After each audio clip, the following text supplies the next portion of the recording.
Hey guys, this is Guns and you are watching your dance YouTube channel Guns Ganesh Baria। अगर आपको dance field की बहुत सारी नॉलेजिंग चाहिए तो आपने सही चैनल पर क्लिक किया है। पिछले वीडियो में हमने जाना कि किसी डांस कोरियोग्राफी को कैसे अच्छी तरह से सीख पाते हैं और आपको सीखते समय किन किन बातों का ध्यान रखना चाहिए। आज हम इस वीडियो में जानेंगे कि कैसे किसी डांस कोरियोग्राफी को या कोई डांस रूटीन को हम अच्छी से प्रैक्टिस कर सकते हैं और how to practise any dance choreography. दोस्तों, आपसे एक रिक्वेस्ट है, आप कहीं भी डांस सीखते जाते हो या कहीं भी क्लासेस लेने जाते हो तो आपको बहुत सारे पैसे देने पड़ते हैं, लेकिन यहाँ पर मेरी चैनल पर आपको बहुत सारी फ्री नॉलेज मिलती है। तो आपका सपोर्ट मेरे लिए बहुत इंपॉर्टेंट रहता है। तो प्लीज़ वीडियो को लाइक, शेयर, कमेंट और दूसरे डांसर को शेयर जरूर किया करें। और अब तक चैनल को सब्सक्राइब नहीं किया है तो फटाफट सब्सक्राइब कर दीजिए। मुझे पता है कि आप में से बहुत सारे लोग ऐसे हैं जिन्हें डांस प्रैक्टिस करने में बहुत सारी परेशानी आती है। आपको ये नहीं पता होता है कि आखिर प्रैक्टिस कैसे की जाए और प्रैक्टिस करने का सही तरीका क्या होता है। किसी भी कोरियोग्राफी को सीखने का सही तरीका होता है जो आपको किसी डांस टीचर, डांस इंस्ट्रक्टर या कहे तो एक्सपीरियंस के थ्रू पता चलता है। आज इस वीडियो में आप ऐसे 5 तरीके जानोगे जिसे जानकर आप ये समझ जाओगे कि कैसे अच्छी प्रैक्टिस की जाती है। तो सबसे पहला पॉइंट है, repeat the choreography over the next few days. यानी जब भी आप किसी कोरियोग्राफी को सीखते हो, सीखने के बाद तुरंत उसकी प्रैक्टिस कीजिए। उस प्रैक्टिस के बाद थोड़ा सा ब्रेक लेना है और फिर 10-15 मिनट के बाद वापस से प्रैक्टिस करनी है। नेक्स्ट डे फिर उसकी प्रैक्टिस करिए और फिर कुछ दिनों के बाद स्मॉल ब्रेक ले लेकर प्रैक्टिस करने से आपके दिमाग को उसे समझने में थोड़ी सी आसानी होती है। ये टाइम, रिपीटेशन और प्रैक्टिस का जो पैटर्न है वो आपको किसी भी कोरियोग्राफी को याद रखने में बहुत हेल्प करेगा।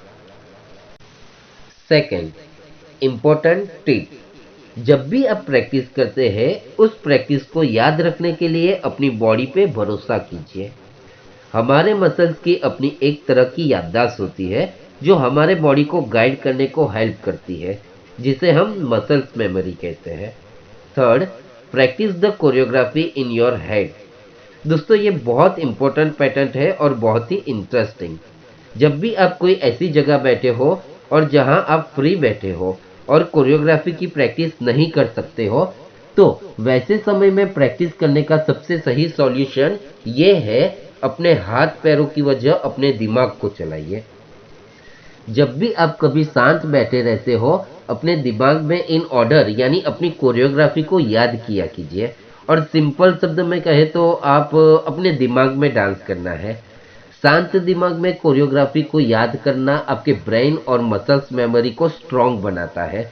और आप इन सारी चीज़ों को जब सोने जाते हो या सुबह उठने के तुरंत बाद करते हो तो उस वक्त हमारा दिमाग जो बहुत ही फ्रेश रहता है। Fourth, record your self to see way you are making mistake. दोस्तों, it's also very good technique. अगर आपके पास आपके घर में या आपके डांस क्लास में मिरर हो तो हमेशा मिरर के सामने प्रैक्टिस किया कीजिए। लेकिन अगर आपके पास प्रैक्टिस करने के लिए मिरर नहीं है या आप घर में प्रैक्टिस करते हो तो प्रैक्टिस करने के तुरंत बाद खुद को रिकॉर्ड करना स्टार्ट कर दो, यानी वीडियो शूट करो। तो उससे आप ये जान पाओगे कि कोरियोग्राफी के प्रैक्टिस करते वक्त आपका बॉडी कैसा दिखता है। ये आपके बॉडी प्रैक्टिस को अच्छे से एनालाइज करने के लिए आपकी बहुत ही हेल्प करेगा। आपके एंगल सही है या नहीं, आपके बॉडी के पोस्टर सही है या नहीं, आपके बॉडी के लेवल सही है या नहीं इज एक्स्ट्रा। उसके बाद आप फिर जैसा चाहते हो वैसा आप अपने हिसाब से कर पाओगे। Fifth, focus on the emotions behind the dance. यानी अगर आप प्रैक्टिस करते वक्त अपने मूवमेंट पे या अपने स्टेप पे बहुत ज़्यादा ध्यान दोगे तो ये आपके चेहरे पे दिखने लगेगा कि how much you are in stress. जब भी आप प्रैक्टिस करते हो मेक श्योर कि आप सॉन्ग के इमोशन से कनेक्टेड हो,